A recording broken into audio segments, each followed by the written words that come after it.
That bit, and I then think bro, it's first time. he was giving them big trick strokes. Oh my god, he was going. But with that being said, welcome to the Bird's Nest podcast. Streamed on Twitch at jbird_gaming. Be sure to follow us if you want to watch the podcast live. And be sure to subscribe to the podcast channel in general, bro. It's pretty lit. Again, you know what I'm saying? It is pretty late for us, so if it's a shorter pod than usual, you know what I'm saying? Word. That is why. But I'm gonna let my podcast co-host introduce themselves once again. You know what I'm saying? We got Mason. Yeah, okay. Oh, Clapping it up. And then we got Dixie, the voice from the Oh yeah, sky. voice in the sky. Thanks. Another clapping it up. They clapping, chat. They clapping. oh wait, Yeah, hold yeah. on. Let me stop. Turbulence. Yeah. Hey, chat, y'all make sure y'all sub up if y'all want to see that Patreon content. But but nah. What kind of content are you talking I'm about? saying hey, word, we clapping, chat. But nah, I guess we'll do like a slight recap of Saturday night's main event. I don't even really want to speak on it too much just because it was just, I'm not gonna lie, it was god awful, bro. Like it was actually hard to watch. I missed work to watch Saturday night main event, and I was actually so disappointed in it. I was like, damn, Damn. I could have. Word. But to give you guys just a quick recap, shit, I think Damian Priest won in a mid match. He walked out the cage. Seth and Braun Breaker won. Bronson Reed actually allowed with the Evolution. That was actually surprising. And then we had Selena Vega defeat Chelsea Green once again. And we got to talk about that 619 attempt that she's always trying to do, bro. Gotta let it go, bro. Gotta let it go, bro. Like, man. I saw what was it? I saw Stephanie Vaquer do a 619 on NXT last night, and I was like, yeah, Zelina got to hang it up. I'm saying, like, bro, come on, Getting dude. outdone by Ray, of course. Stephanie Vaquer, Dom. People like to make fun of Dom 619. Like, not it. Hang it up, bro. Take that shit out your arsenal, bro. And then, she almost broke Chelsea Green's nose bro, she doing was it. leaking, bro. I don't know if it was bleeding, from yeah. that, but she was leaking. I don't know if it was from the Miss 619. I thought it was from that top rope maneuver where she was, I don't even know. Like I said, The it was. headbutt? She did a headbutt. Yeah, it was a hard watch, bro. Like, she was leaking though. She was leaking. And then, last but not least, I think the last match was John Cena versus. Oh no, it was John Cena versus R-Truth. John Cena beat him up to death, and then R-Truth versus Logan Paul. Unfortunately, Logan Paul lost. But the even bigger unfortunate is Cody Rhodes returned. And before y'all get on my head for saying, "Oh my God, I'm a Cody hater," bro, let's be FFR, bro. Like, this was not the PLE for Cody Rhodes to return at, bro. If I'm being so for real, bro. Like, bro, Saturday night main event. That's where they're gonna book his return. Is that not a little crazy? They had to give people a reason to watch. This show had absolutely nothing worth watching on it, besides maybe John Cena versus R-Truth. That's the only thing I was excited for. And like, bro, it was like I was telling them in like I told them in Discord, like, bro, it might as well have been a Friday night SmackDown show, bro. Like, he said it's not a PLE. I mean, well, the way they book it, I mean, to me, it's gonna be a PLE. If it's on Peacock and it's a premium live event, I mean, shit, it's a PLE in my opinion. I mean, I don't know what they classify it as, but it felt like a PLE the way they were trying to book it. Like, oh, I'll see you at Saturday night main event. That's a PLE in my opinion. Like, I mean, it's literally a premium live event on Peacock. Is it not? That's where I was watching it at. But besides that, it just, I don't know. Out of the past 3 Saturday night main events that they've done, that was probably the worst. I'm gonna be real. Cody Rhodes couldn't carry that enough. It was especially bad for me. This was the only one I've watched so far. Because I heard the other 2 were like hyped up so much. Mm-hmm. You know, for being basically house shows. But like, the other 2 were so hyped up, it's like I might as well tune in this time, especially with the podcast. You know, I want to keep up. What else going on? I said it in the Discord. I was like 45 minutes of wrestling in a 2-hour show. Way too many ads. Matches were getting interrupted by ads. That was the worst thing. Bro, yes. Now for that part, only one match really had like implications for anything happening. Yeah. In my opinion. Nah, seriously, it was definitely like one of the worser ones if I had to pick. And like I said, I mean, the highlight of it, he said, it's just a special event show. Yeah, I mean, well, that's probably one of the worst special event shows I ever seen in my life. Cody returning couldn't save that show, bro. Like, I guess they depended too heavily on Cody coming back and I guess carrying it, like making up for how lackluster the PLE was. But it just, I don't know, it just flopped heavy, bro. Like, it was not it, bro. Like, it genuinely was not it. I mean, yeah, aside from the tag team match, even the what's the name? Oh yeah, the matches just weren't that good. It just felt like nobody really wanted to be there. Nah, yeah. And bro, I don't know if it was just y'all, but like, I forgot what that commentator's name is. He was just tweaking. Jesse Ventura. I think so. I don't think they should have bro back on the show no more, bro. Like, look, I understand him being mad. All right, you talking about the Damian Priest when he walked out the cage thing? Yeah, and to start off the show, remember he said something about Jake Paul rigging the fights on Netflix, the Mike Tyson fight. I'm thinking in my head like, bitch, you do know, like, what the fuck is you even talking about, bro? Yo, old ass, like, bro, what the hell is you even talking about? Like, tweaking. But that's yeah, I think, and then, bro, for one, Jake Paul wasn't even there, bitch. That was Logan Paul. You got the wrong Paul in your mouth, bro. Like, tweaking, like, bro. It was just all around just a rough show. Like, it was just a rough show, bro. But yeah, if I had to give it a rating, it'd probably be on a good day, I'd probably give it a 4 out of 10 or a 3 out of 10. So with that being said, a 3.5 out of 10. And the only reason why I gave it that high of a rating is only because the Bronson Reed joining the Evolution and the Cody Rhodes return. You know what I'm saying? And speaking of the Bronson Reed return, what did y'all think about that? Like, I'm pretty sure it was. I don't think anybody expected Bronson Reed to be the final member. Or shit, I don't even. They might have another member up their sleeve, but like one of the newer members of the Evolution 2.0 or the Revolution, what people is calling it. And you can go first, Mason. You can knock it out. Word. Well, Bronson Reed has been, for those who know, I'm a big Seth Rollins hater. So Bronson Reed's been my guy ever since he hit Seth Rollins with 6 tsunamis. And so it's weird seeing them team up, given I think that was Bronson Reed's last feud on Raw before he got injured. Basically. Besides, if I'm not wrong, yeah. I know it. No, the last feud he was in technically, if you like, was the Bloodline 2.0. Yeah. But I think before that, I'm pretty sure it was Seth. Unless it was the Braun Strowman feud, was that it? I can't remember which one came last. But regardless, it was one of the feuds. Mm-hmm. Yeah, those two are supposed to hate each other, but the boys are. They made up for the greater good or whatever, greater evil in this case. Yeah. I'm hyped to see Bronson Reed getting the, I guess, like, the shine I feel like he deserves. He's Mr. Money in the Bank in my universe mode right now. I'm super hyped for that. The glow up is real. So, I want to see where this goes. It could go a lot of different ways. I'm not sure if they quite see him as, like, the world champion type guy like they see for Seth and Braun Breaker. But perhaps, we could get some mid-card titles in there. I think the Intercontinental Championship, he could mess up Dominic Mysterio or whoever. Who knows? Yeah.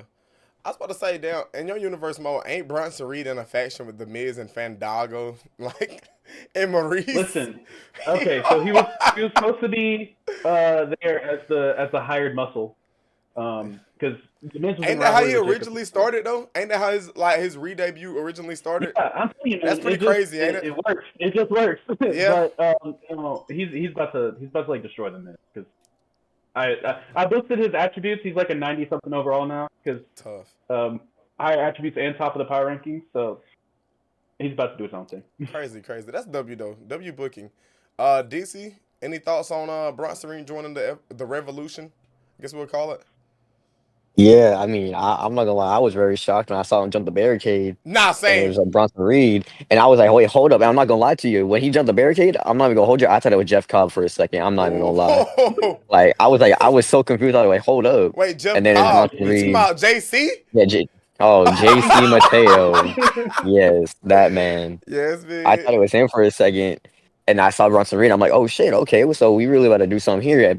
Me and my brother, we watching the show. Yeah. I'm like, it's kind of not making too much sense though, like at the I'm moment, because saying, for Bronson real. Reed like kind of like killed my goat like a couple months ago. So it's like it's very confusing until Paul Heyman like explained it on Raw. Yeah. So now we're gonna move forward, and I'm hyped to see it. Yeah. Not to reiterate everything y'all just said, but yeah, like it was very surprising. Like I said, I think everybody had in their minds like, oh, Carmelo, Nathan Frazier. I think there was a couple other names in mind I can't think of off the top of my head. But I don't think there was a single person on this earth that was like Bronson Reed. Because it was like they already got the muscle power. You know what I'm saying? They already got the Braun Breaker. Like, but I don't hate it though. I just think there could have been a better option. Yeah, Austin Theory was one. Everybody was saying Austin Theory.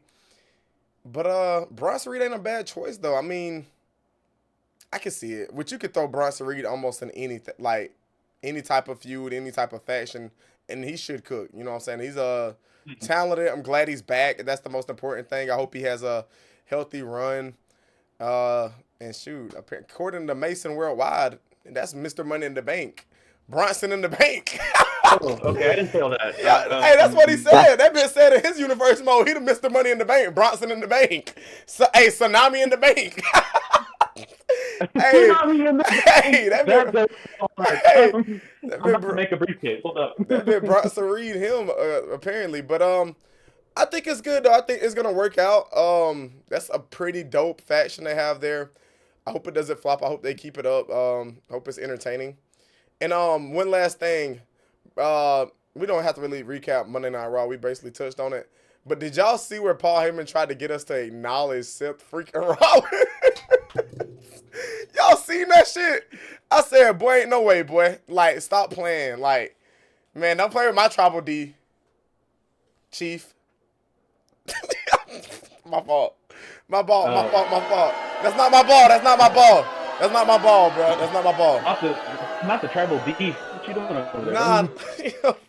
Nah, what I'm saying, though, that was kind of crazy, though. That bitch said, acknowledge, Seth Rollins, bro. That was crazy.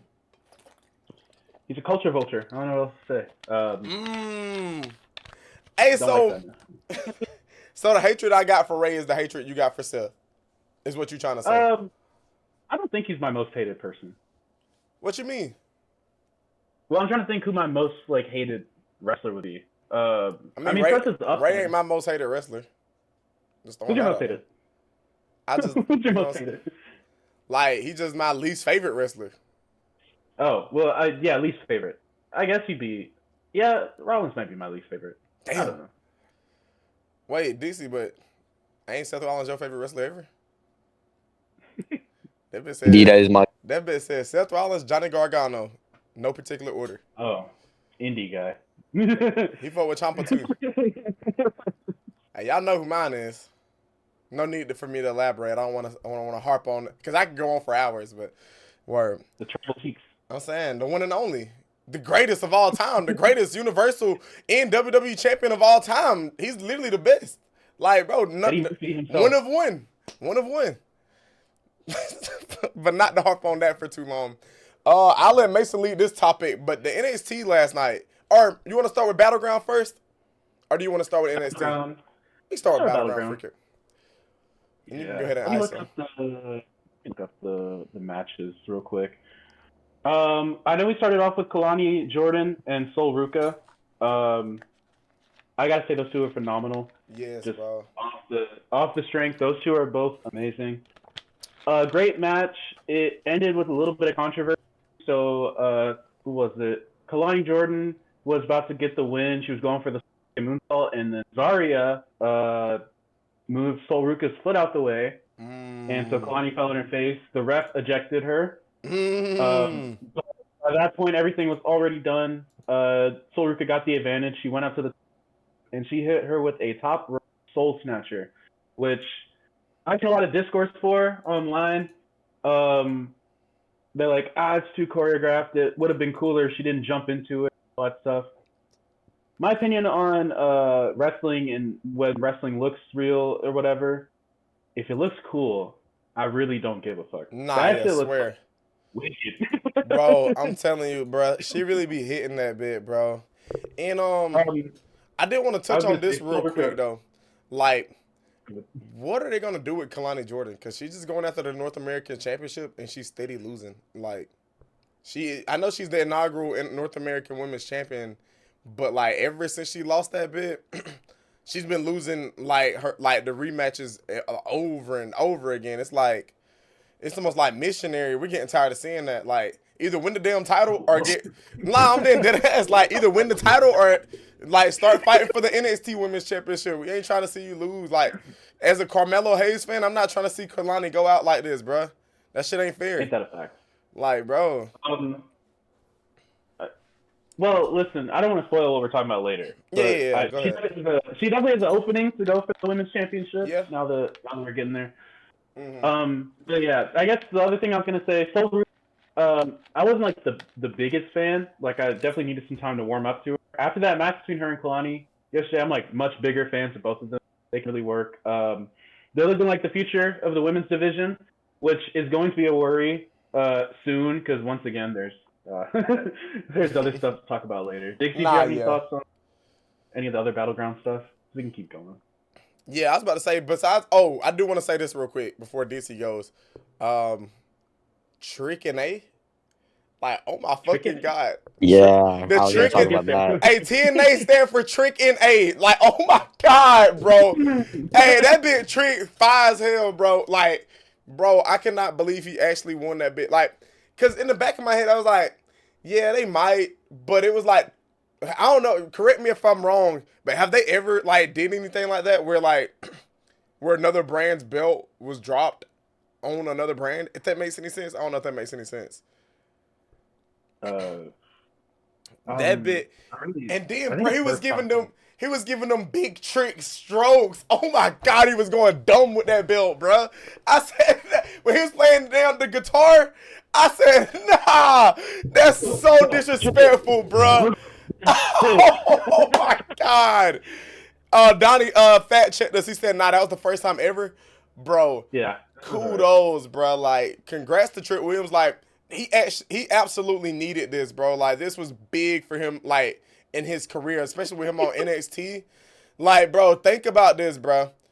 Trick Williams, first WWE superstar ever to win the TNA championship. That's aura, bro. That's aura, bro. And he has such a bright future ahead of him. Like, this was a good, like, best decision they could have made, bro. Like, because like I said, I think everybody expected Joe Hendry to retain. I mean, obviously, he's Mr. TNA right now. So the fact that they actually pulled the trigger on Trick, bro, that's why NXT, like Mason says all the time, is probably one of the best wrestling promotions on the face of the planet right now, bro. Like, it is so entertaining. And that's over Monday Night Raw, over Friday Night SmackDown. Like, it's the most entertaining show to watch right now, bro. It's good, like, storytelling, bro. Like, that is fire, bro. Like, shout out to Trick Williams, though. Like, he deserves this, though. He's been grinding, bro. And he's just got motion, bitch. Like, that bitch got motion, bitch. You ain't gonna lie. Yo, he got motion. Bro, when he started, bro, when he did the air guitar with the belt, oh my God, I popped, bro. I was like, nah. In front of Joe Hendry? Bro, that's fucking aura. Bro, I gotta pull the clip up for chat, bro. I'm sorry, bro. Bro, I watched that shit like 17 times, bro. But you can go ahead, though, Dixie. I just gotta pull this up, bro. That was her aura, bro. Yeah. I mean, I felt like it was gonna be a little weird match just because Trick Williams, I don't know, it's two very, I wouldn't say bad wrestlers at all. I loved it. Very unique wrestlers in the ring. I like the match itself. And honestly, I told my brother before the match started, I was like, hey, it's the main event. I think this belt is getting swapping hands. I think Trick is winning the belt. Man. You just like LeBron. On my you just like LeBron, bitch. I swear on my soul. I just felt it. I swear on my soul. I told him. Hey, what LeBron be saying? Trick was winning the belt. Hey, what LeBron be saying? And it was just something in the air that day. Something told me that Trick Williams was gonna win that TNT title that night. Hey, all I'm saying, if I'm lying, God can strike me and Jaybird down right now. Toss to him. Wait. Nah, bro, I can't find it, Chad. I can't find the air guitar shit, bro. He was hitting that bit though. But and the TNA president was there. It was insane. Yes, bro. Hey, I seen one meme and it said whenever Trick did that, that was like the solidifying that WWE owns TNA, bro. Like that, bro. Yes. That's the utmost disrespect, bro. Like that bit started giving the guitar like, bro, he was stroking that bit, bro.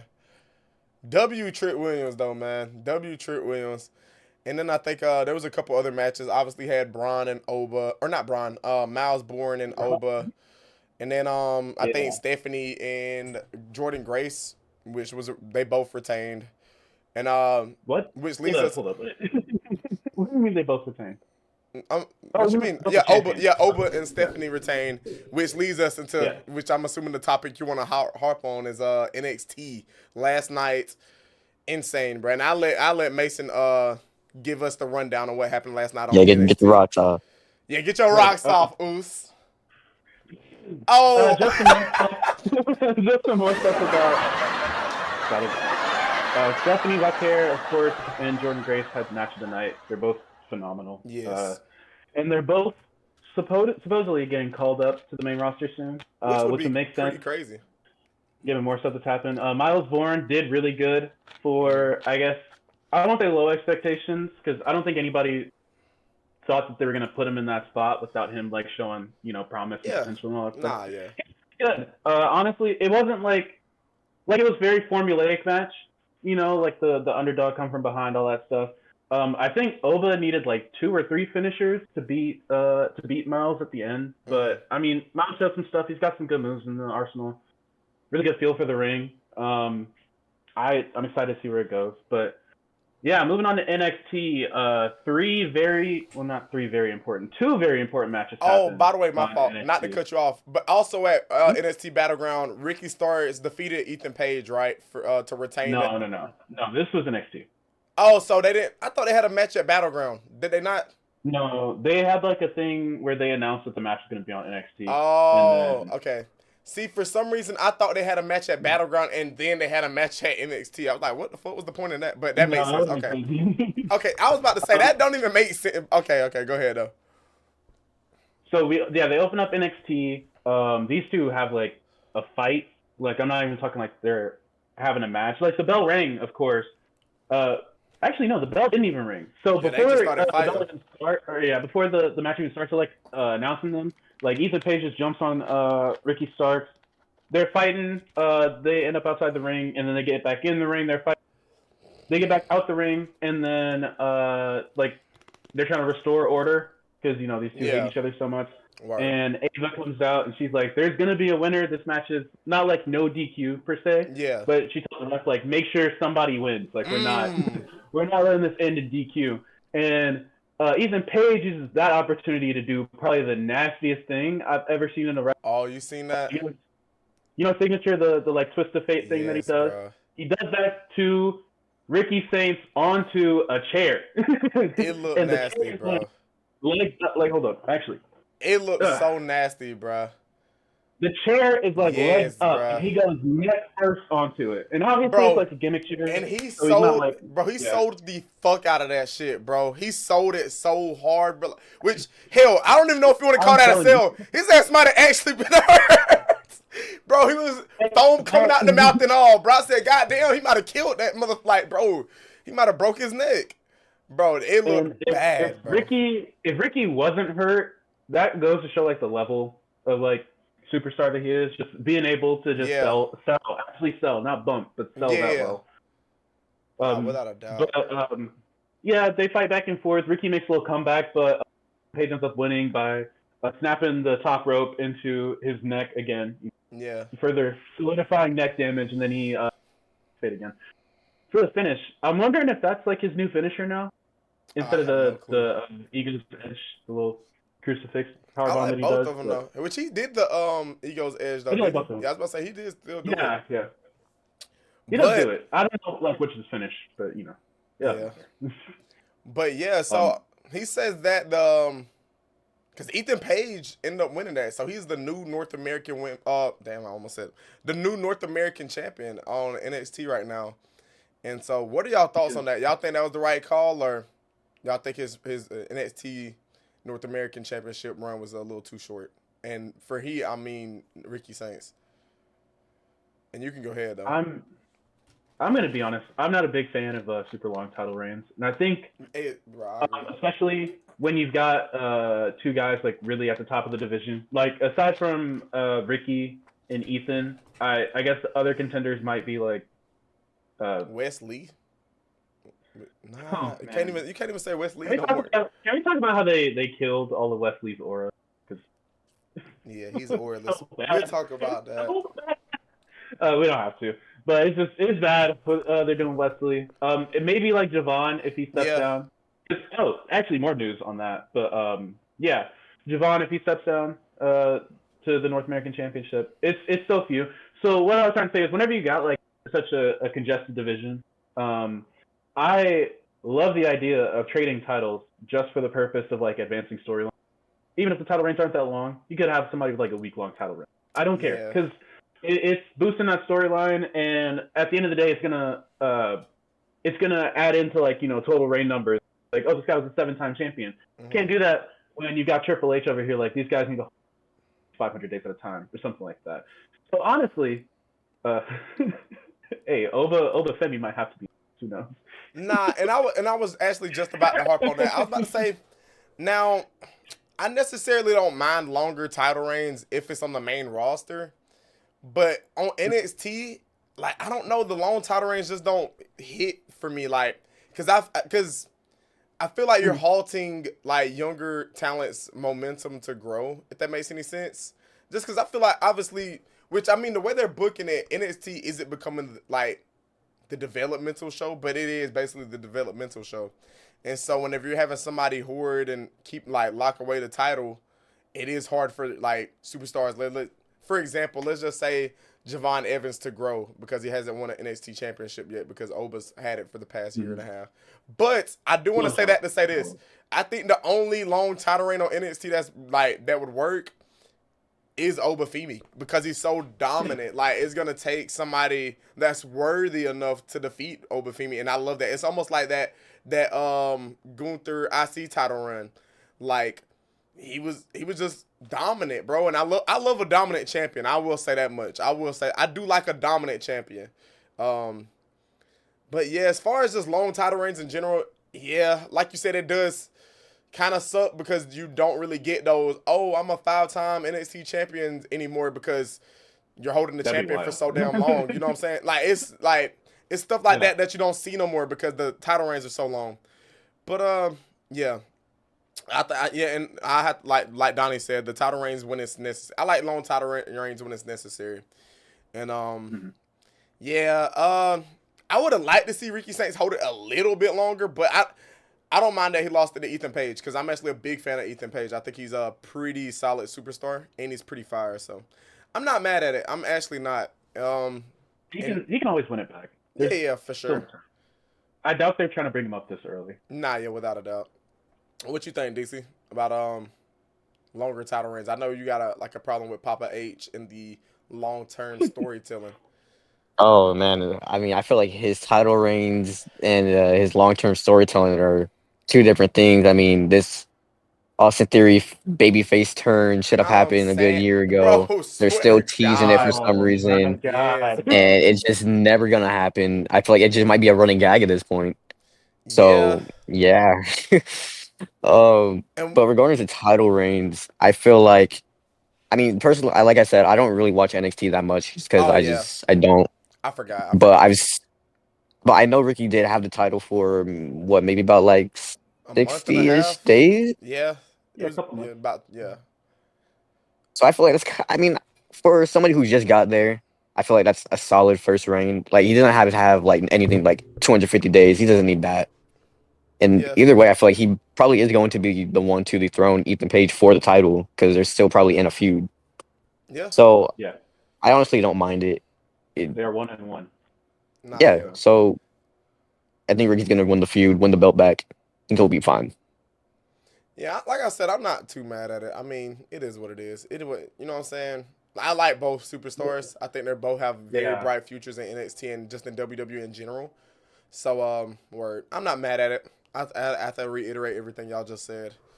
And then what else happened? I know like all the like the filler stuff we can leave out. I'm ready to get to the grits and eggs, bro. Like I'm ready to sink my teeth into the main course. And that you know what I'm talking about. You know what main course I'm talking about. I'm talking about, you know what I'm saying, word.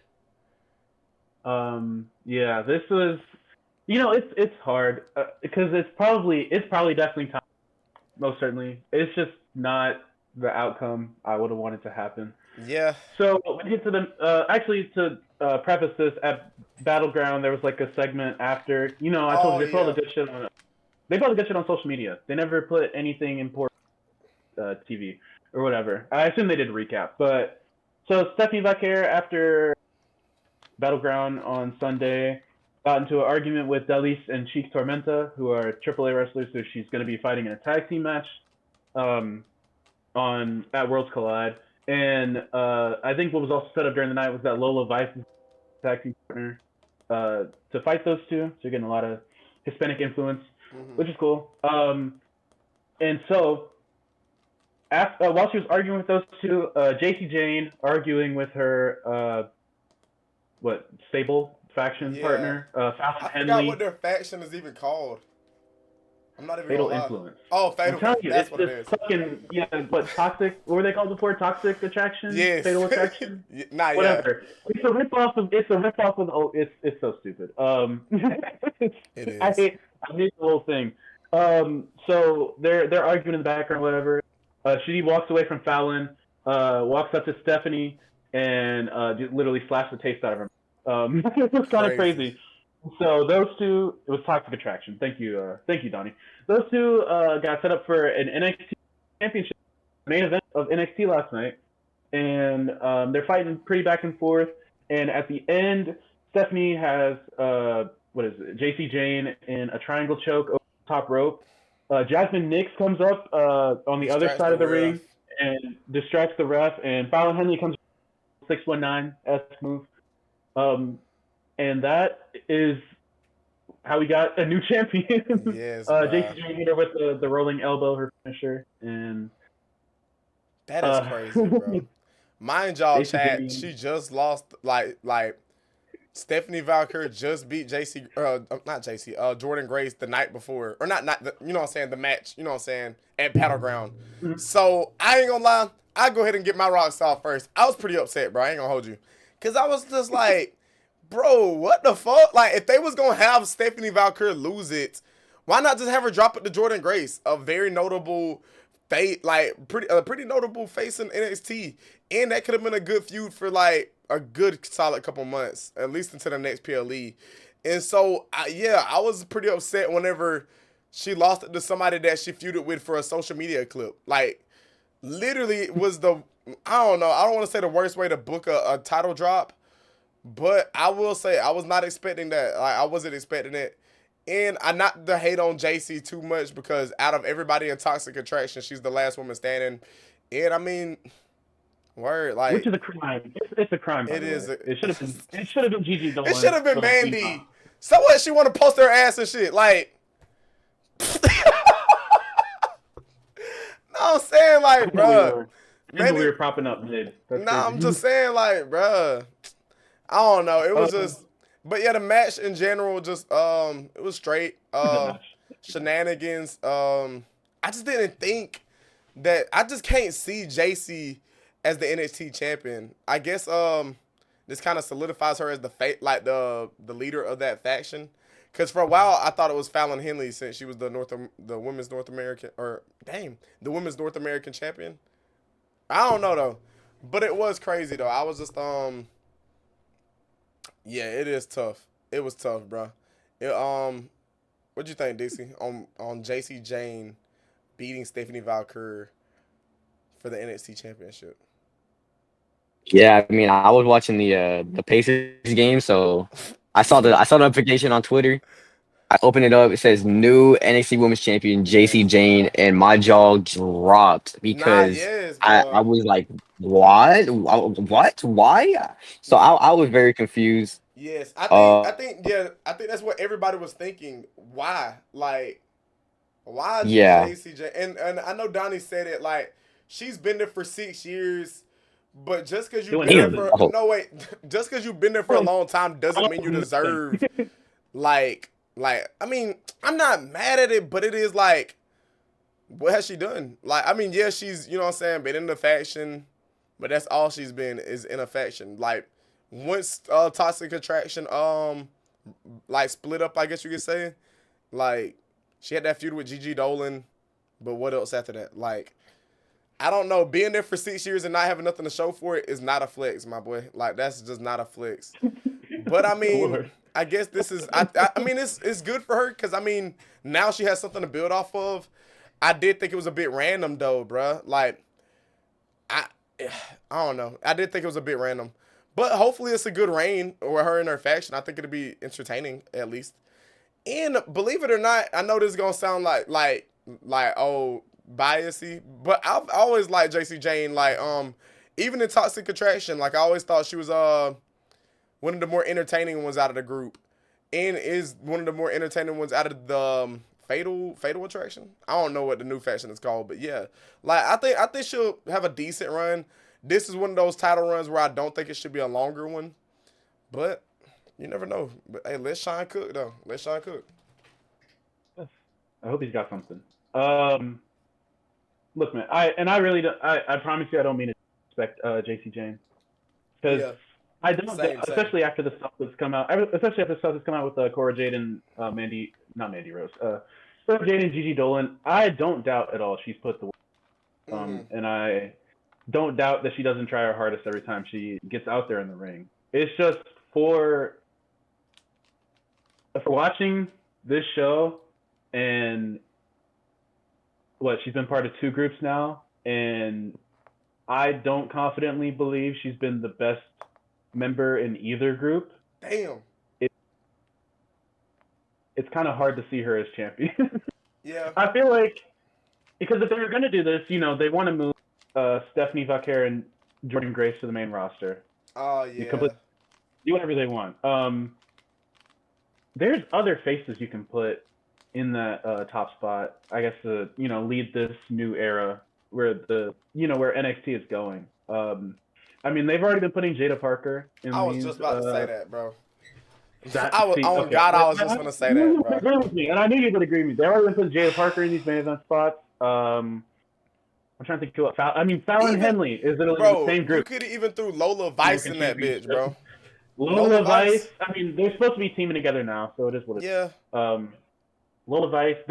There are names in the women's division. It could have been Kalani, honestly, because she lost at Battleground. So like, that's kind of signaling she's moving towards the NXT Women's Championship. Yeah, it's time for her to move on from that North damn, why I keep messing up on saying that? But the North American Women's Championship.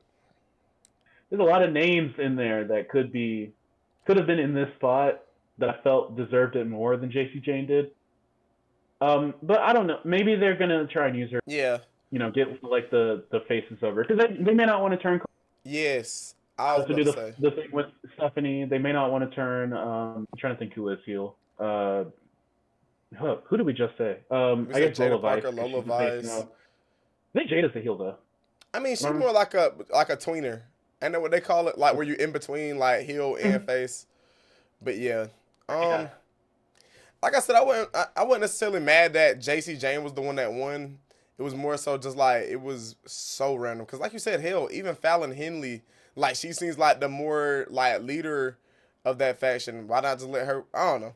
But maybe they got something big in the Oh, go ahead. Yeah, it could have been Zarya if they're keeping her in NXT. Yeah. Because she's not, I guess, whatever was supposed to happen whenever she came up. I have no clue still. Her whole run in NXT has been weird. And you had mentioned this a few times, but there is allegedly rumored that Jordan Grace and Stephanie Valkyrie are due to be called up sooner than later. So if that is the case, do y'all think this is too soon, or Y'all think the timing is right? Y'all think it's? Do you think they're ready, or do y'all think it's too soon? Cause and I'll go first since you know what I'm saying word. For Stephanie Valkyrie, I think she's definitely ready. She's over as heck. They've been showing her. I think they've been having her on some of the Raws and some of the SmackDowns. I think it's gonna be fire. I think Stephanie is more than ready. She's like I said, she's over with the crowd and that like with the Devil Kiss. She's cooking right now, and I would have liked to see her in NXT a little bit longer, but I'm not mad at her getting caught up if she is. Maybe challenging somebody like Lyra or Selena, you know what I'm saying, for that mid card women's championship. Like have her instantly into that like that title picture, if that makes any sense. Or even have her qualify for the Money in the Bank. That'd be pretty interesting. Stephanie in the Bank would be pretty interesting. That's one way to like really strap a rocket to a superstar's back and literally push them to the moon. Now for Jordan Grace, I don't. Me personally, at least, I think she needs a little bit more time on NXT, and not because she's not good enough for the main roster.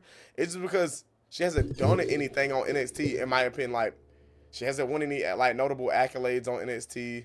I think this was actually her like first or second like title match at or like for the NXT Women's Championship. Or am I tripping? Yeah, her second one. So it's like, yeah. I mean, she's had a few matches here and there, but she hasn't won anything yet. And I mean, yeah, you don't have to win to like be called up, but I don't know. I would just like to see her have some type of goal before getting called up. But if that's what they think, hey, word. Actually, I want to let Dixie go. I feel like I'm taking all the all the points. No, you good. My take on it, I think they're both actually kind of ready. I mean, Stephanie Vicari, she's already had a lot of exposure on the main roster. That's what I'm saying. And they've also done two Rumbles with Jordan Grace. Mm-hmm. So you got some big pops there. Mm-hmm. So I think they're actually both ready. I think they're actually going to call them up just because of how much the women's division desperately needs them. Like I think we talked about it last week. The SmackDown women's roster. When you look at that division, it's looking a little rough, and that's why we were talking about. That's why they brought up Julia. They're bringing up Roxanne to Raw. Mm-hmm. And I think it's just because the women's division is struggling right now, and then plus they got Evolution coming back up now in July. Oh, yes, I forgot about that. Yeah. Yes, you're right. Now that you mention it, it does make sense for them to call up like somebody like Steph and Jordan Grace. That it definitely makes sense. I didn't even think about that. Go ahead, Mesa. Yeah, Jordan Grace has been ready. I'm gonna be honest. I don't even think she should have went to NXT.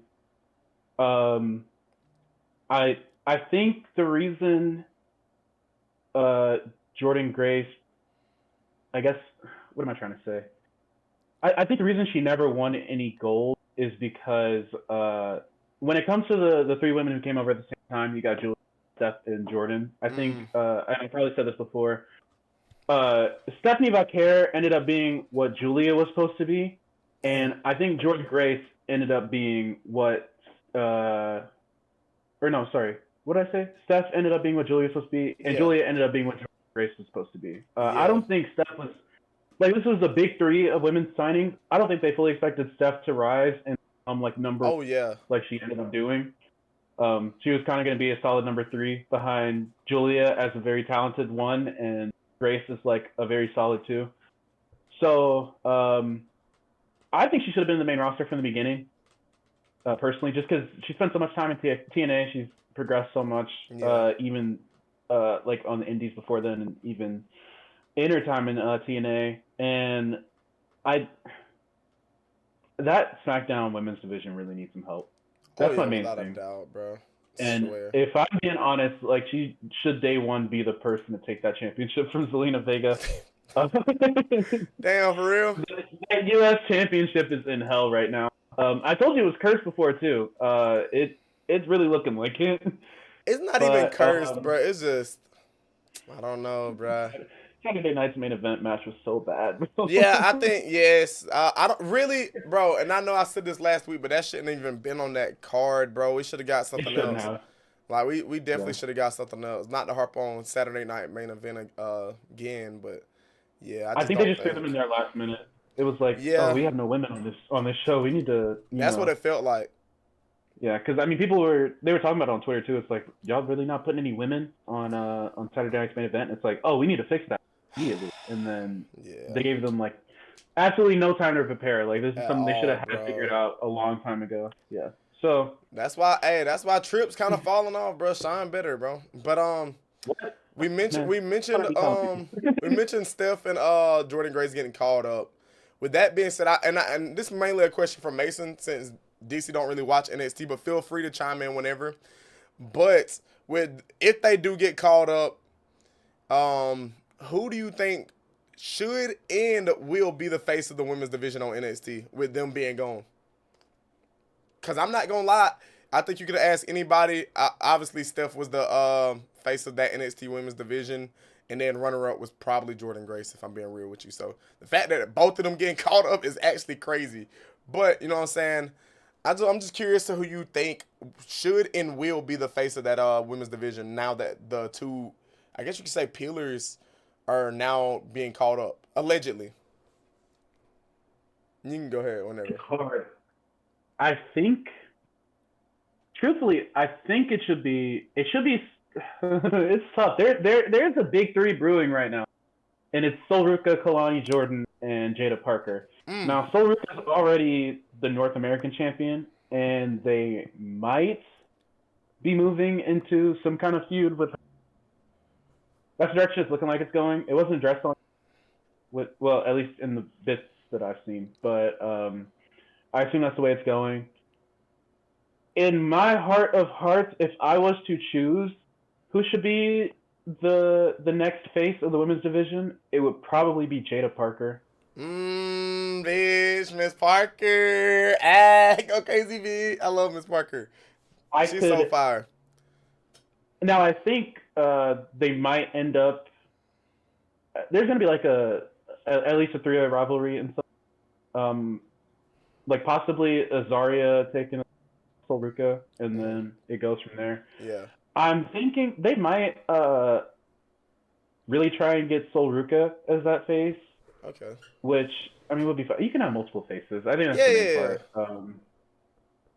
But I would see like the next person that they move the title off of JC Jane to, whenever she loses. I feel like it would go to probably Kalani Jordan. Really? And then, yeah, she would make the most sense right now anyway. Probably not soon. Maybe within like a couple months or so. So she would be the next person I see holding it. And then from there, probably get it to Jada Parker.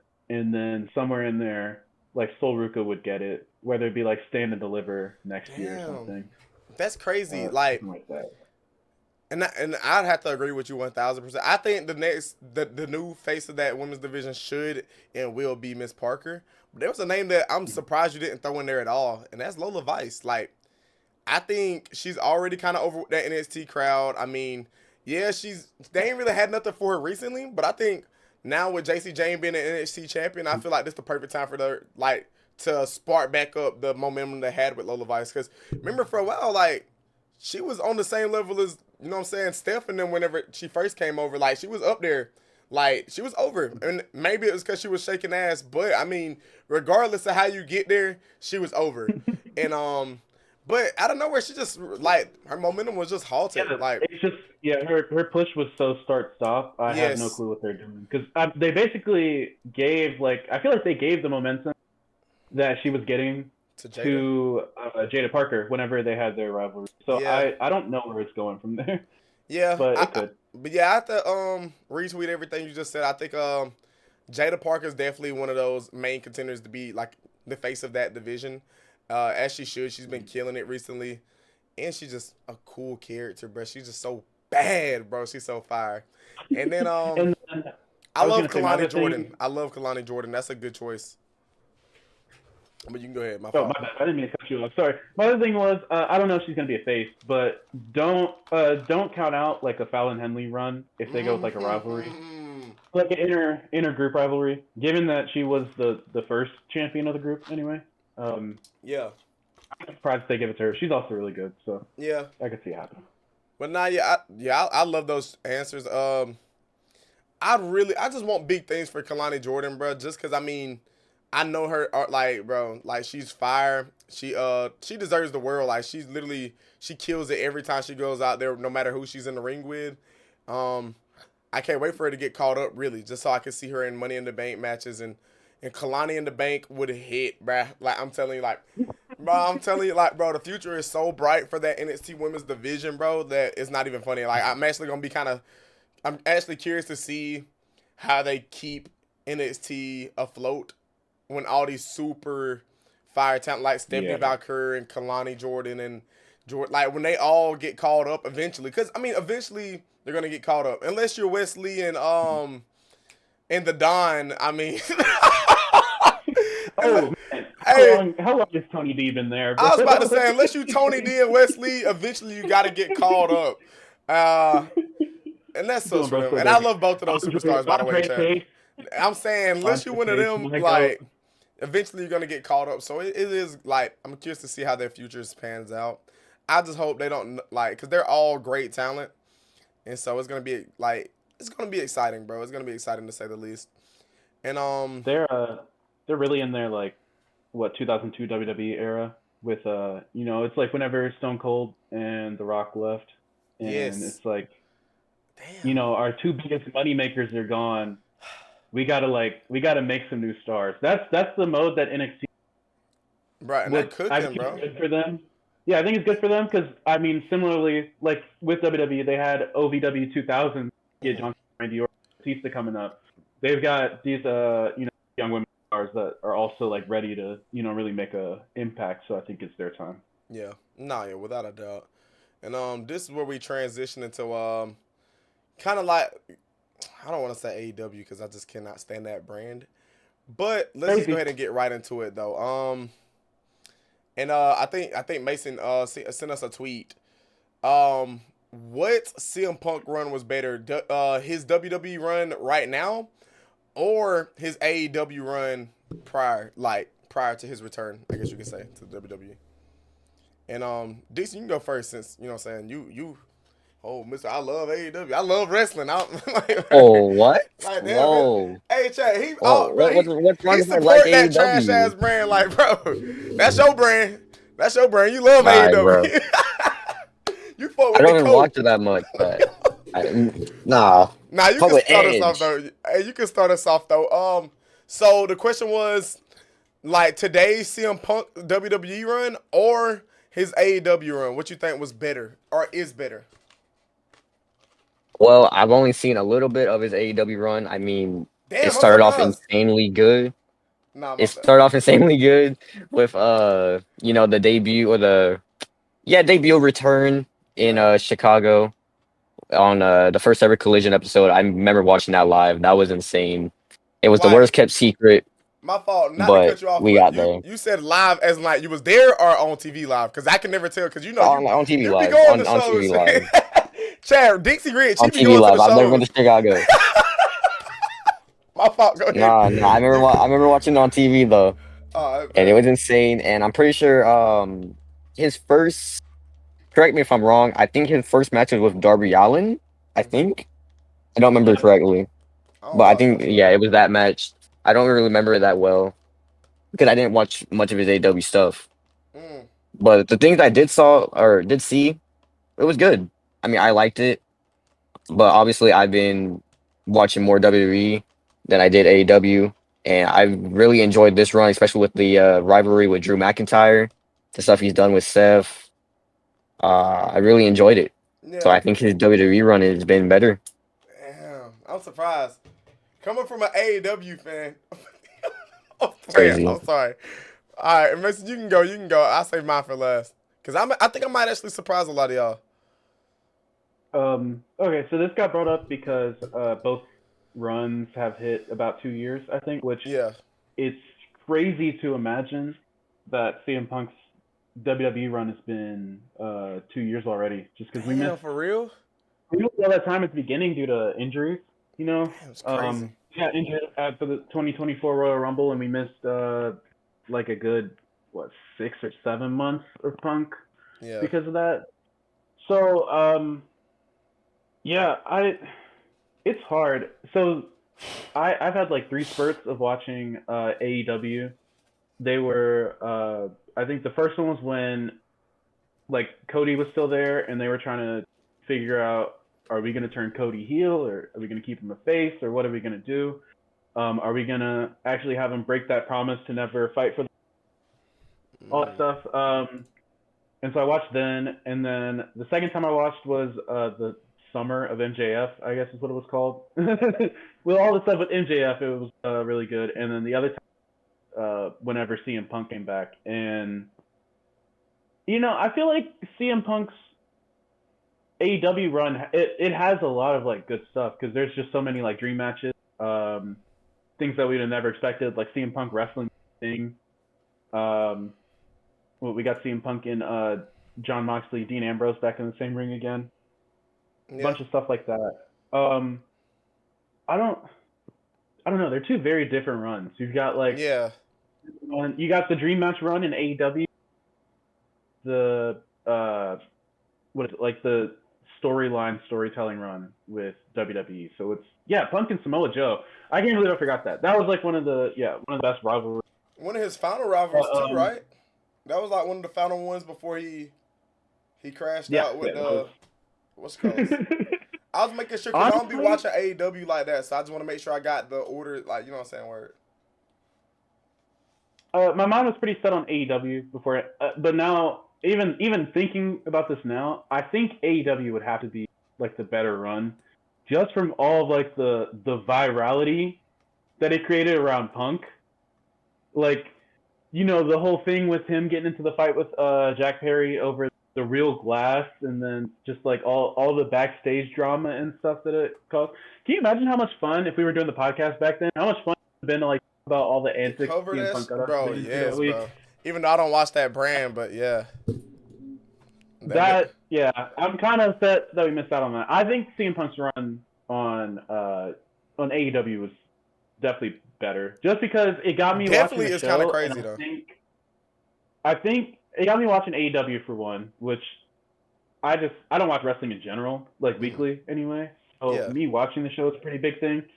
And then I felt like I just got more immersed in the AEW content that happened. And in terms of WWE, he's had really good stuff all throughout his time on the show, but the product around him has just been like so sour and so mediocre for the most part. Mm-hmm. Well, recently anyway.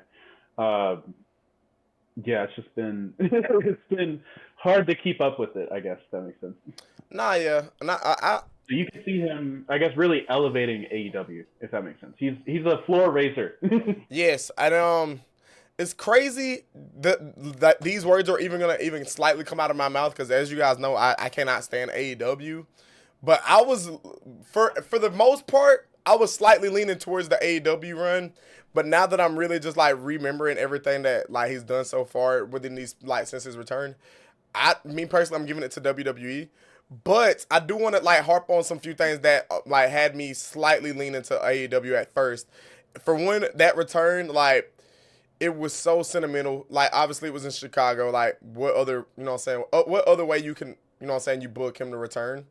It was the first time in years we've seen CM Punk since, he left the WWE. And in a rivalry that I vividly remember with AEW and CM Punk, because like I said, I don't really watch AEW like that. It's just hasn't really piqued my interest yet. But CM Punk and MJF, that feud, I don't know, that feud almost got me into AEW, like to like watch AEW. But I'll tell you one of the main reasons why I could never get into it. Because it's so hard to access AEW. How the fuck can you even watch that shit unless you got cable? Like, with WWE, it's like it's on Netflix and on Peacock. Like, bro, it was just so hard to access AEW back then. Now, I think they got like an HBO Max thing now, but like back then when I really wanted to sink my teeth into that CM Punk MJF feud, it was very hard to access. And I think that's one of my biggest gripes with AEW, not to change the topic, but it's just so hard to access the content, bro. Like, word, and then it's $70 for pay-per-views. Like, bro, like, I just rather watch the brand that I enjoy and that I watched for my whole life. But I think they're starting to turn that around. Like I said, I'm pretty sure it's on HBO Max now. If I'm not mistaken, I don't know. At least it was in the talks. But the reason why I ended up going with WWE is because yeah, everybody, like, it was rumored that he was gonna return at was it Elimination Chamber? Or was it Survivor Series? Survivor Series. Yeah, Survivor Series. War Games, yeah. And all the matches, like, all the matches are done. And nobody's thinking in the back of their head like, oh wait, just maybe, because Triple H like to do that thing where he show the credits and stuff, and then all you hear is yo, I'm telling you, bro, that was probably one of the biggest pops, if not the biggest pops of that year. It was definitely the moment of that year for sure.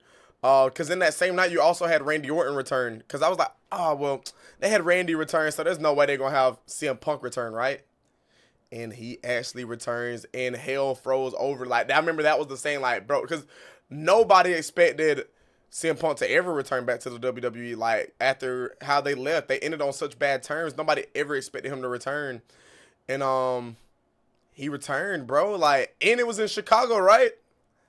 Bro, it's just something about CM Punk in Chicago, bro, that just gets the crowd going, bro. Like, he's like Michael Jordan whenever it comes to Chicago, bro. Like, they love CM Punk, and it was a fire moment. But I will say, after that, it was slowly like decreasing for me. Like, it was just not hitting, bro. Like, the return wasn't hitting. Like, it was just him coming back. You know what I'm saying thank you and blah, blah, blah, and oh, I'm back, this and that.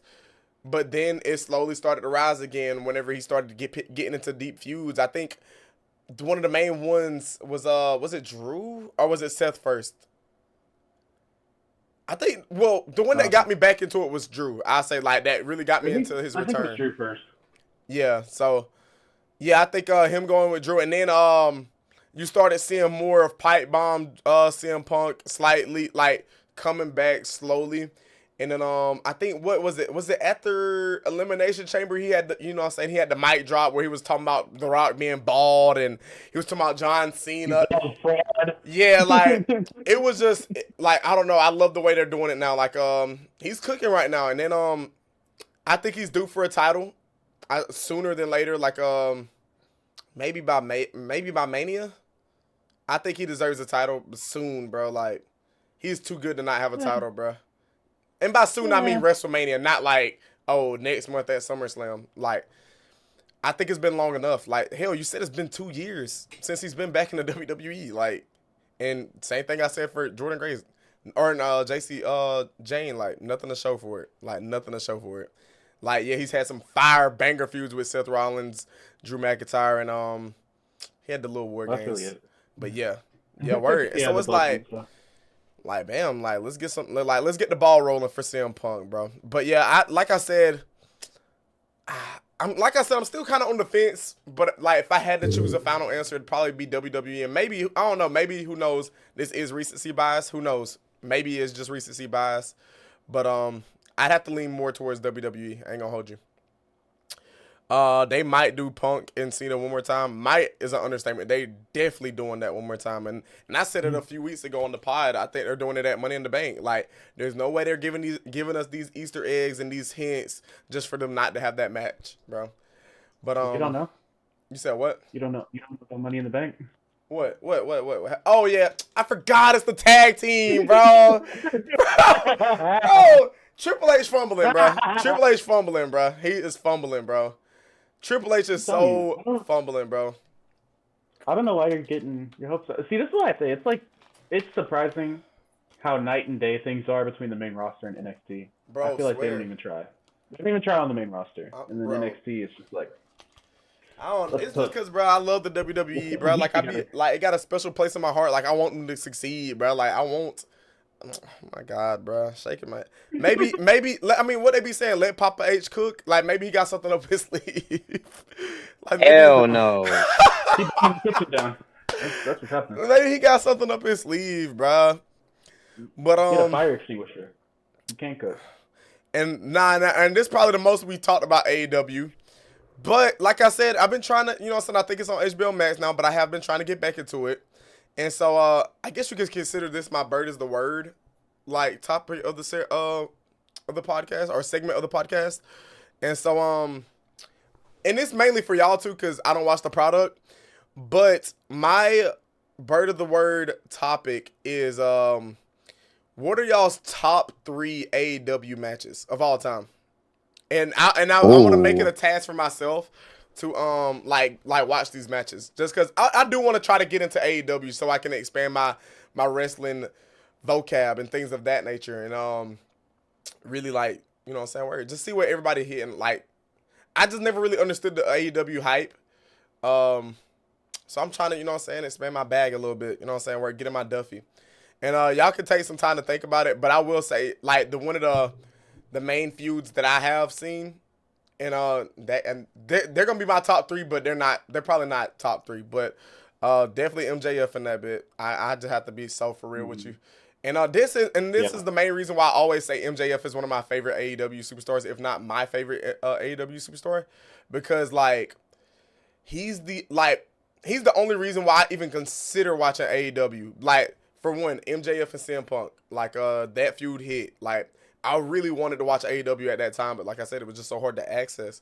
And then after that, the MJF Adam Cole storyline was very, very entertaining in my opinion. I loved it. I loved that storyline. And then third, I'd probably just say Ricochet and Will Ospreay. Just because what he said, I'm Kobe with it. What he said, I'm Kobe with it. I'm Kobe with it. I'm Kobe with it. Yeah. Like, bro. Dude, Ospreay's face after he says that line is fucking hilarious. That's what I'm saying. So that might not be the best top 3, but that's just the top 3 I know off the top of my head with no research.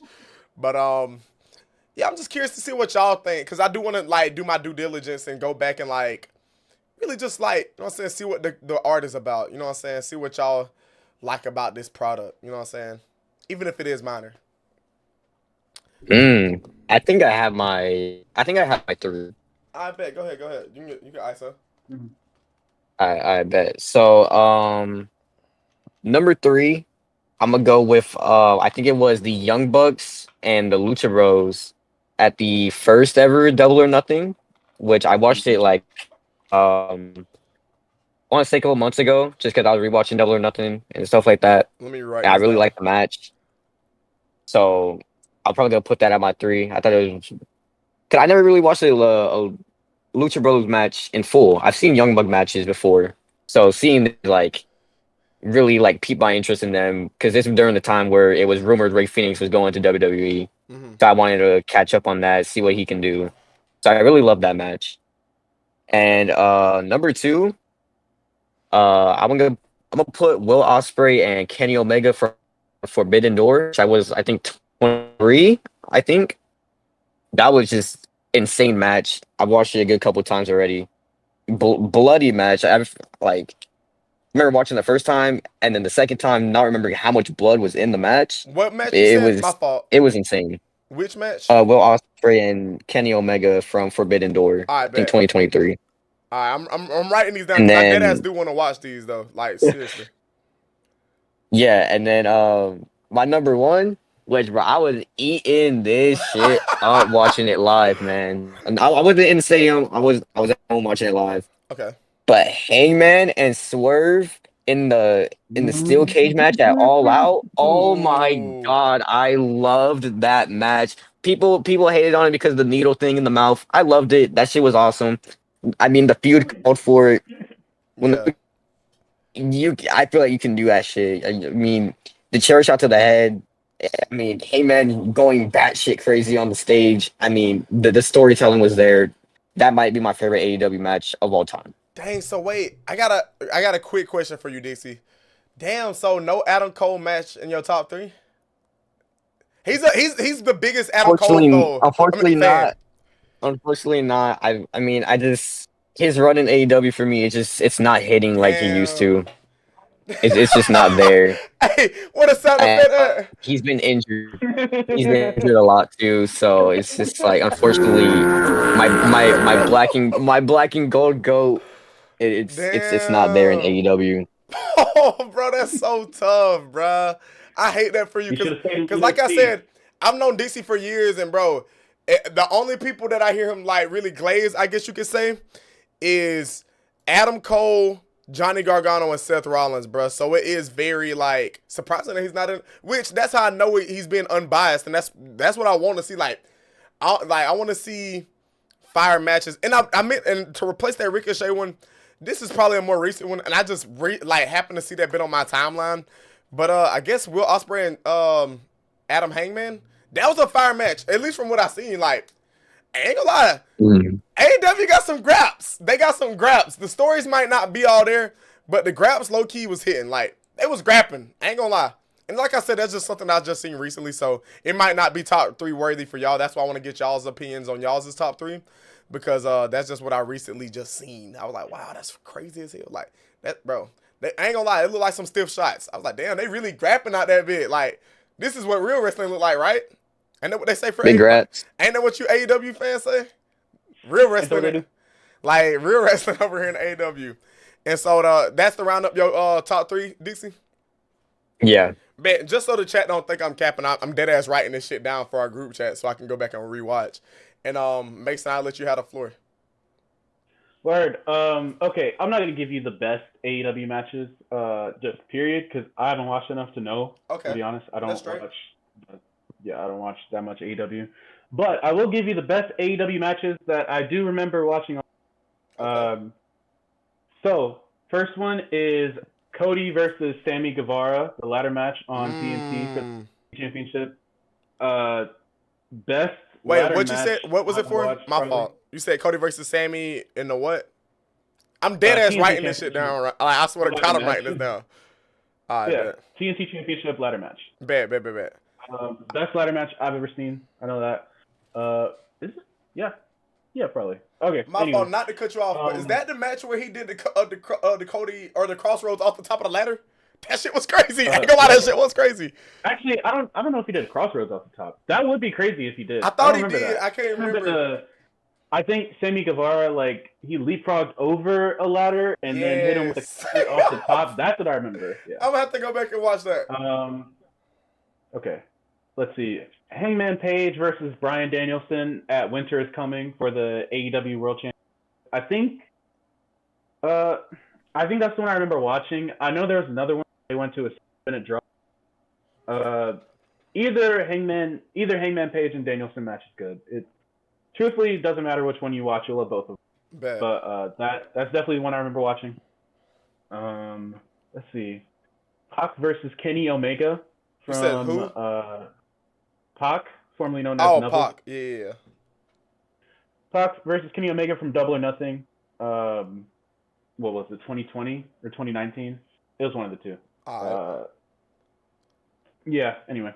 One of the big, like, first AEW main events. Really good. I wish they had done more with Pac in AEW since then. It feels like he's just kind of been part of the shuffle. He had an international championship run, but that just got, like, immediately overshadowed. Orange Cassidy is the GOAT, and he had that, like, he literally won it from him and then had probably the best reign of any championship on TV recently, honestly. So there's that. And in terms of a match that I did not watch, but I really wanted to watch, there's Toni Storm versus Mariah May. Women? I can't remember. Let me stop. Oh, I mean, we know how Jay refers about women matches and women in wrestling. I'm trolling. I'm writing that bit down too. I can't stand this guy. It was at Revolution 2025. It's called The Hollywood Ending. Yeah. That's for real. Literally, honestly, those two might be, like, two of the best on the roster in general. I know, you know my bias, and I'm always like women. They're like, the women are really the best on the planet right now, which is low key true. We love women, bro. Those two are phenomenal.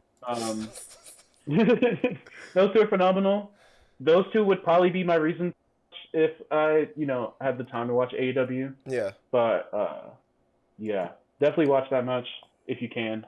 I guess it's probably on Max. Wait, so. What the fuck? My fault. How the fuck do I unban somebody? I didn't mean to ban fucking. My fault. Continue. My fault. I'll figure it out. Accidentally banned fucking Deadpool on accident. My bad. This guy. That's really all I had to say. Toni Storm and Mariah May are really good. they've had a really Bro, fun. I'm so sorry, Deadpool. I did not mean to do. Over the past I was trying to ban that person that was like that was a bot. That non-neon. I'm so sorry. I swear to God, I didn't mean to ban you, bro. I'm so sorry, bro. I was trying to ban unfettered deployment living that bot. I was trying to delete that bot account. My bad. I'm so sorry, Deadpool. I'm so sorry. Nah, yeah, and I'm list some that Donnie in the chat had posted. CM Punk versus MJF dog collar match. Kenny Omega versus Chris Jericho and Cody Rhodes versus Dusty Rhodes. W matches, like I said, they sound like they're fire. I haven't watched it.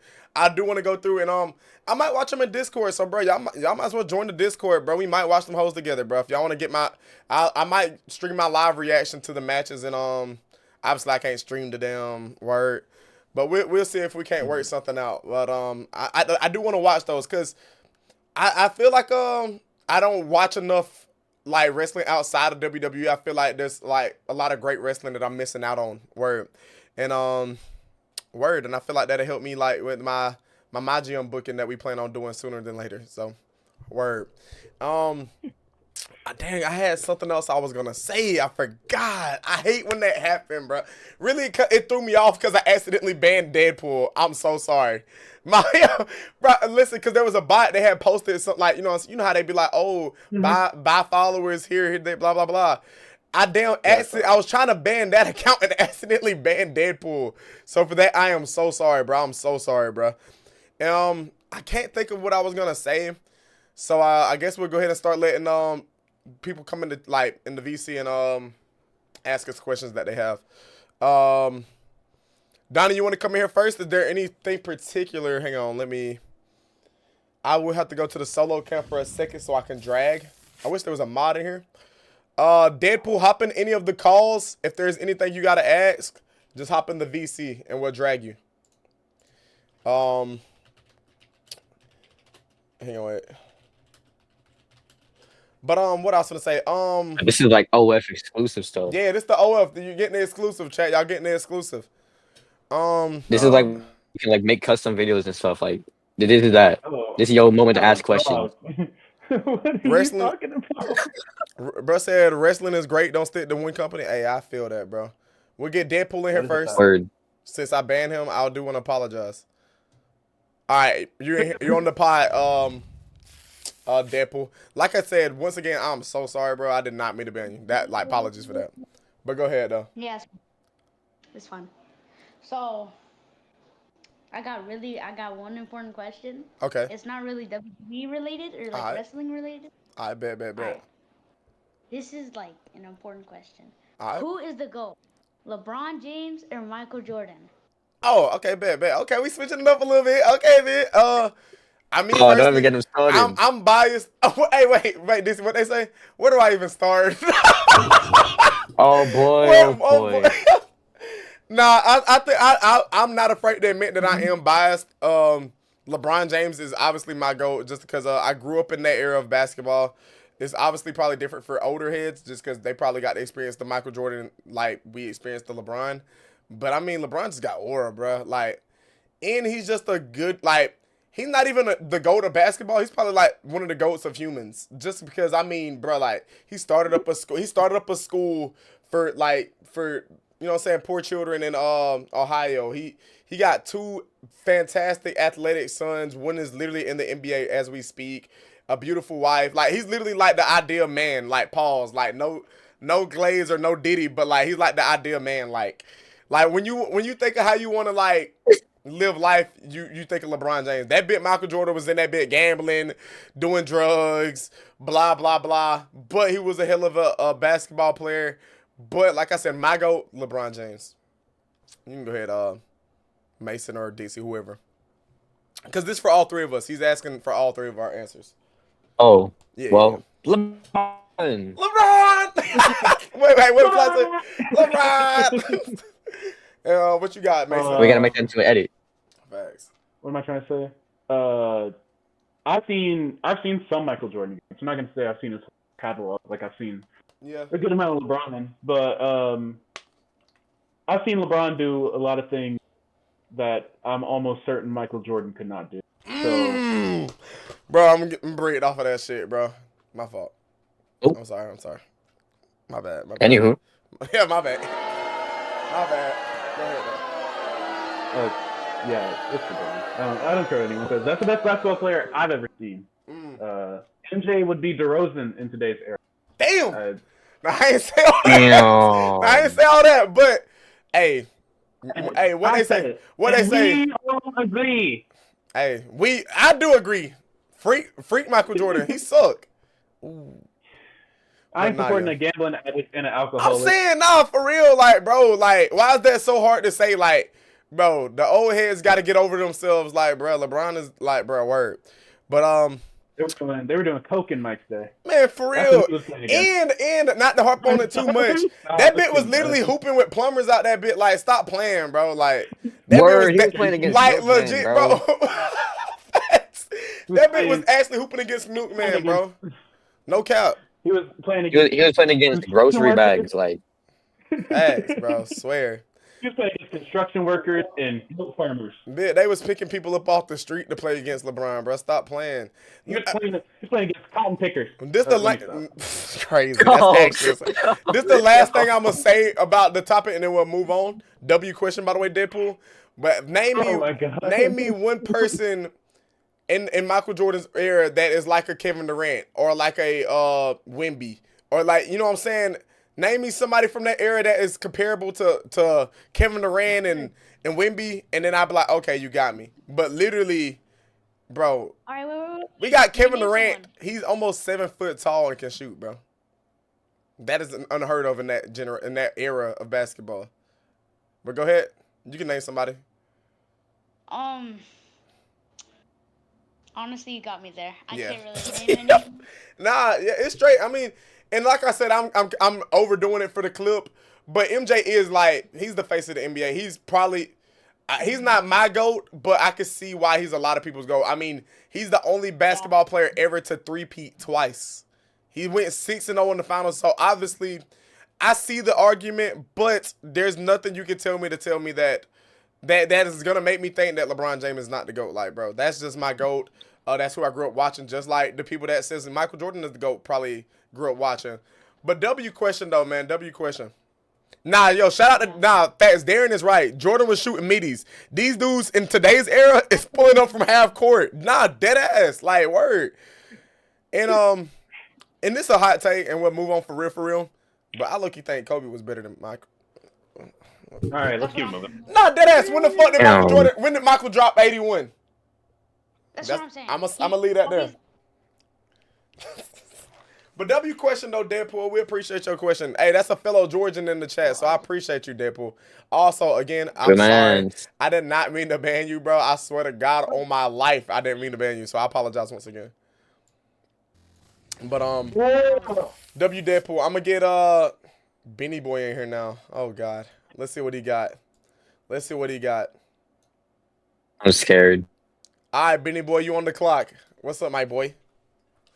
Your mic is hot. I'm saying, word. What question you got for us on the pod? Well, I guess hot, but the muzzle is hotter.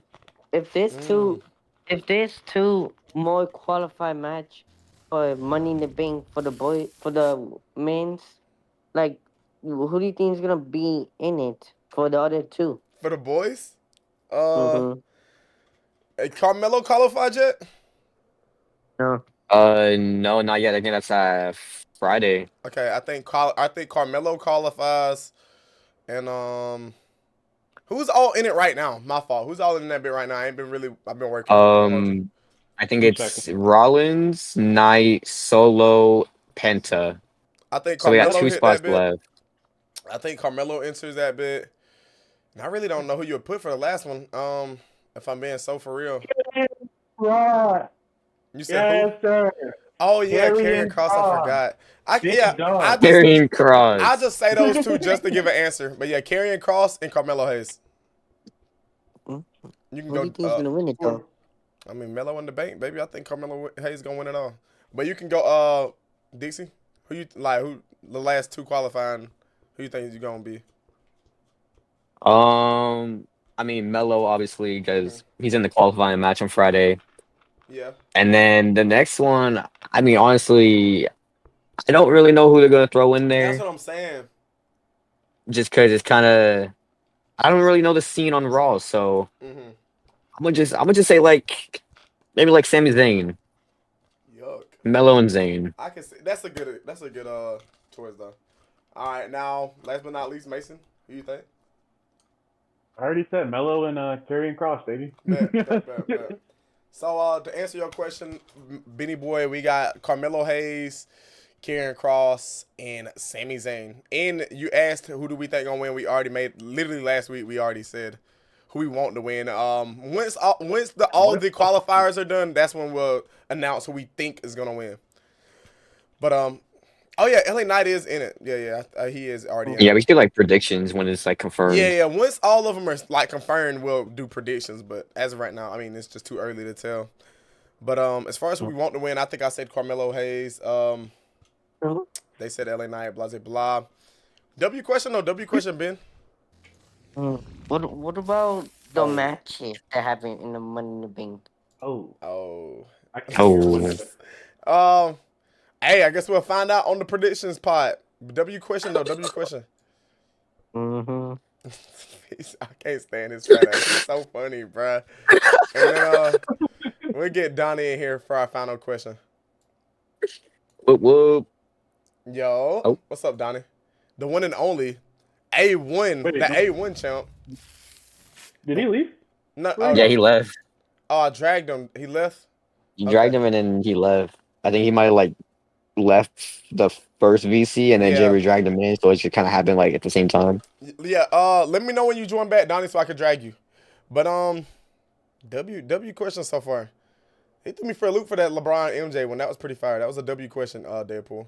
Way to change up the. I thought you were gonna ask for like some like life advice for a second. I got scared. I was like, oh my god, I'm scared. I need help too, bitch. Don't worry. All right, let's see.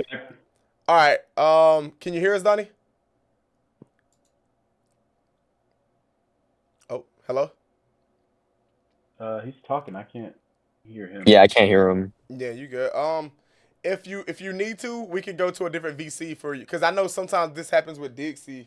Sometimes when I drag him, sometimes it messes up the audio somehow.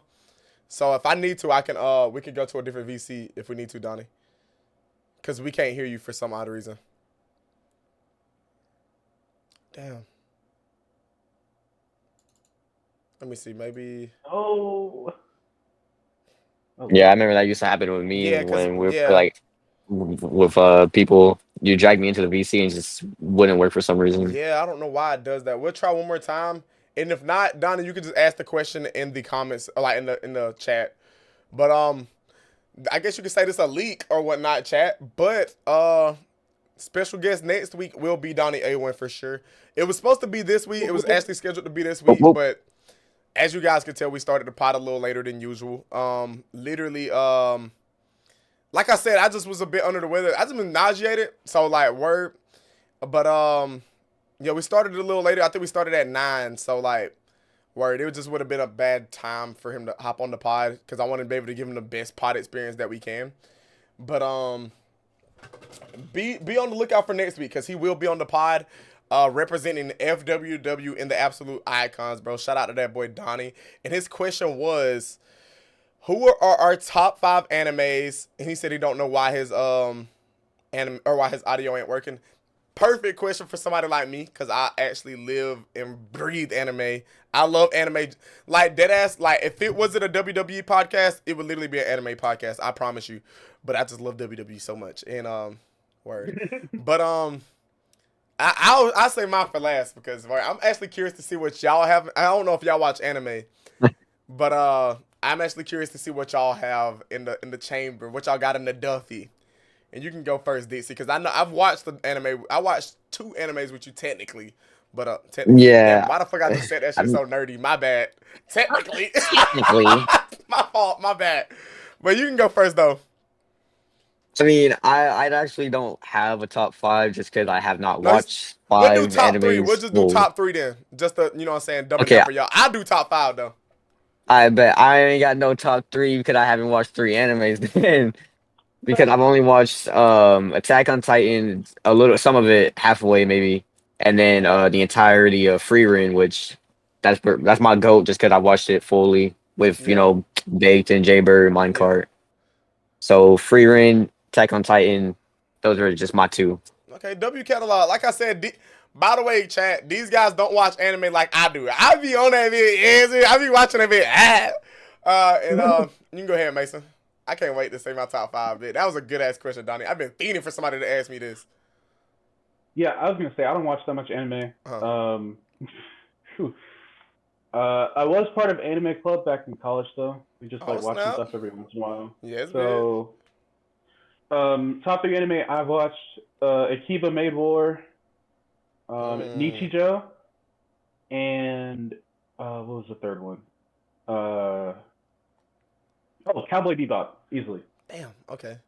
All right, bet. Easily is kind of crazy, especially like, but I respect it. I respect it. It's an OG. I will say the fact that you said they had like anime club in your college, that's actually so fucking fire. I've never heard of that. Like, damn, bitch, finna go to school, bitch. No, let me stop.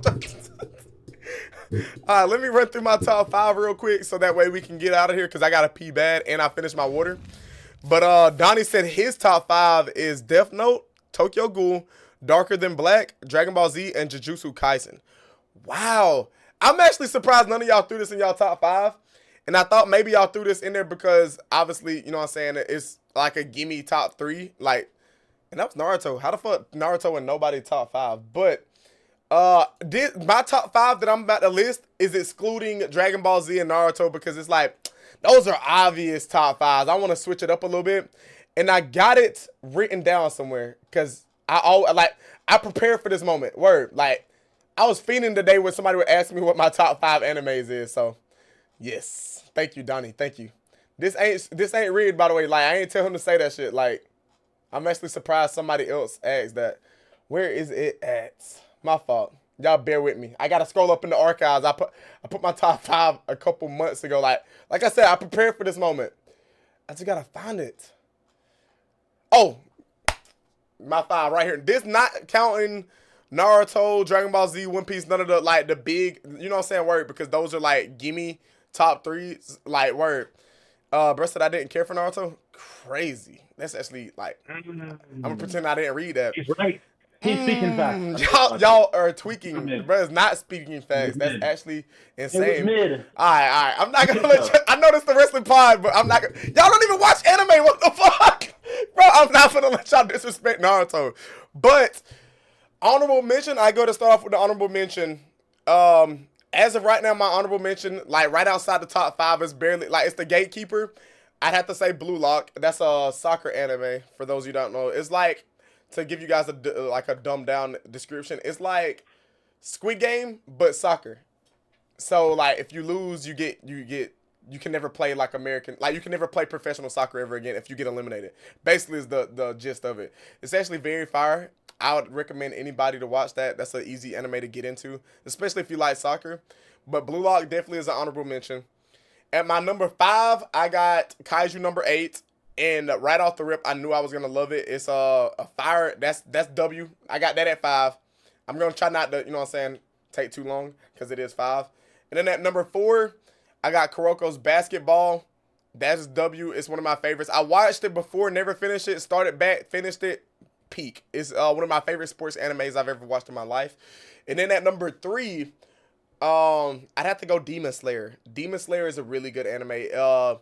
Visually is visually pleasing. Like the animations, they go crazy on that bit. If you just in for some like as you AEW fans would call it, some nice good old graps.